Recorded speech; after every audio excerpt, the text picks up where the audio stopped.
Planning to own a short-term rental? You might want to think twice. Not because you shouldn't do it.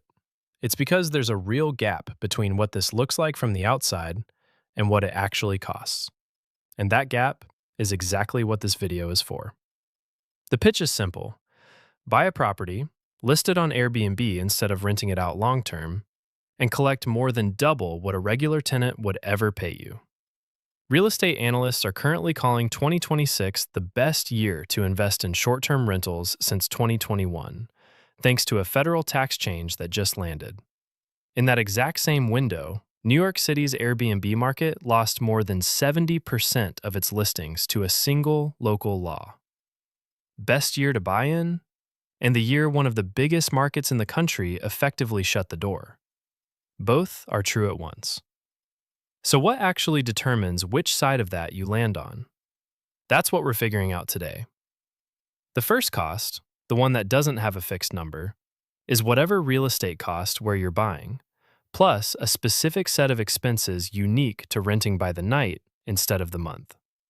Unlike almost every other business on this channel, there's no clean starter price here. The property itself costs whatever property costs in that market. What's specific to short-term rental is everything layered on top of the purchase.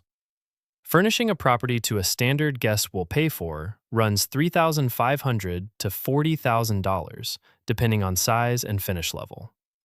Most owners also commission something called a cost segregation study, which we'll come back to, running $2,000 to $7,000 through a traditional firm. Now the appeal. A property that would rent long-term for around $2,200 a month can generate closer to $4,800 a month as a short-term rental in a strong market. More than double. But that number is an average across a full year, and short-term rental income doesn't arrive evenly. One property might pull in $7,200 in July and only $2,400 in February. That swing means you need real cash reserves to cover the slow months, not just an optimistic annual average. Insurance has also climbed sharply in coastal and wildfire-exposed markets specifically, on top of whatever your standard homeowners or landlord policy already costs. The hidden trap, the one that can end the business with a single vote at City Hall. Your city can change the rules on you at any time, and several major ones already have. New York City is the clearest example of what regulatory risk looks like in this business. Under Local Law 18, unhosted short-term rentals are essentially illegal. The host has to be physically present during the stay, and unhosted units are capped at 2 guests. Active Airbnb listings in the city dropped by more than 70% after enforcement began, and the decline hasn't stopped. Listings fell another 21% in just the 12 months leading into early 2026. The penalties are real. A Queens property owner was fined $307,500 for illegally converting a 2-family home into 5 rental units. A Manhattan owner was fined $74,000 for similar violations. The city issued nearly $400,000 in fines in March of 2026 alone. Civil penalties under the law can run up to the lesser of $5,000 or 3 times the illegal revenue collected. And in one case, operators who brought in roughly $3.9 million from illegal stays settled with the city for $1.2 million. New York isn't an outlier either. New Orleans restricts short-term rentals by owner occupancy and property type. Austin caps growth and requires licensing. This is a nationwide pattern, not a one-city fluke. It's also not even consistent within a single state. Upstate New York, the Catskills, the Finger Lakes, remains one of the more accessible short-term rental markets in the country, with simple permit systems running $100 to $400 a year in some towns. The exact same state, 2 completely different regulatory worlds, a few hours apart. The lesson isn't that short-term rentals are illegal. It's that the rules are set locally, they can change fast, and a business model that was fully legal the day you bought the property can become unviable within a single city council term. The real engine, the one almost nobody outside real estate investing circles has heard of, for a lot of owners, the money isn't only in the nightly rate. It's in the tax return. So where's the part of this business that explains why analysts are calling 2026 such a strong year to buy?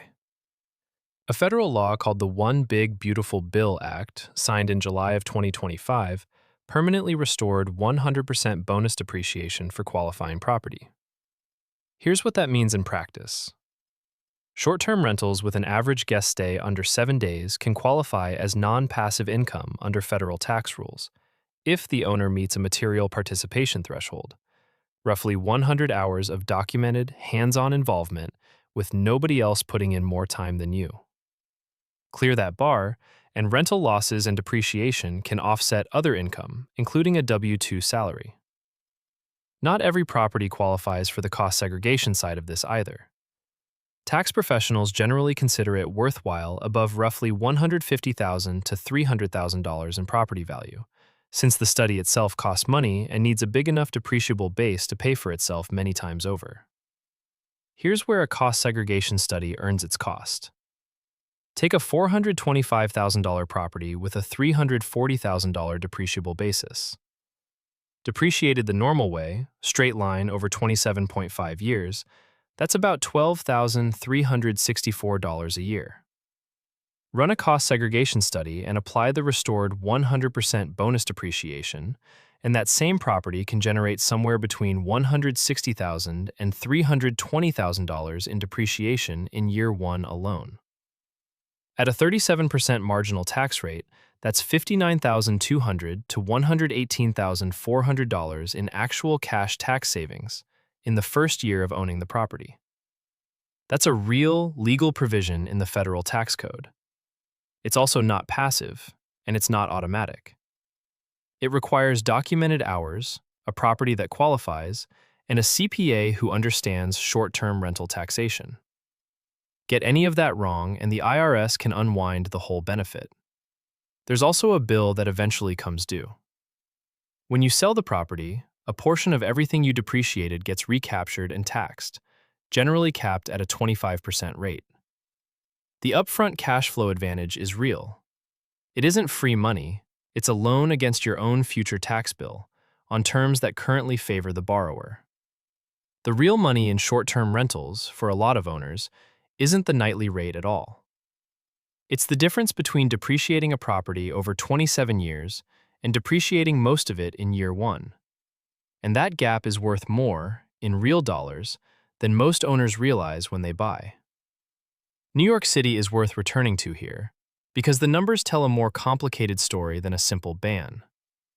Even after the 70+% collapse in listings, a 2026 review of registered short-term rentals found 27% were still operating illegally, mostly by offering entire home stays or exceeding the 2-guest cap the law allows. Nearly 14,000 buildings in the city have gone further and placed themselves on an official prohibited list, banning short-term rentals in their buildings entirely, regardless of what any individual owner wants. The city calls this a win for housing preservation. Operators who are still finding workarounds call it proof that demand for short-term stays in New York never actually went away. It just got harder and riskier to serve. Both of those things are true. That's what regulatory risk actually looks like in practice. Not a clean ban. A permanent, expensive game of enforcement and workaround that never fully resolves. So let's run the two real outcomes. The optimistic case. You buy in a market with stable, investor-friendly regulation, hit strong occupancy through peak season, and clear the material participation threshold with real documented hours. Gross revenue lands around $55,000 to $60,000 for the year. After cleaning, management, insurance, and mortgage costs, you're clearing real, meaningful cash flow, and the year one cost segregation deduction offsets a significant chunk of your other income on top of that. The realistic case. You buy in a market that looks stable and then tightens regulation 18 months in, the way dozens of cities already have. Occupancy runs below projections, insurance renews at a sharply higher rate, and you never quite hit the documented hours needed to claim non-passive treatment. You're still ahead of a vacant property, but the six-figure tax outcome never materializes, and the gap between what the pitch promised and what landed in your account comes down almost entirely to two things: which city you bought in, and whether you treated the material participation requirement as a real job or an afterthought. So is it worth it? If you're picturing a property that runs itself while collecting double the rent, that version exists for some owners, in some markets, in some years. It is not the default outcome. What's true is that this remains one of the few businesses on this channel where a specific, current piece of federal tax law can meaningfully change the actual math for someone positioned to use it properly.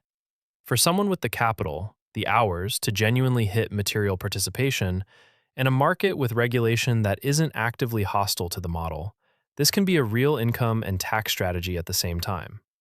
For someone hoping to buy a property, list it, and check in once a quarter, the regulatory and income volatility risk in this business is higher than almost anywhere else on this channel. Remember this: a short-term rental is two businesses stacked on top of each other: a hospitality business that depends on your city's goodwill, and a tax strategy that depends on your own documented hours. Most people only budget for the first one.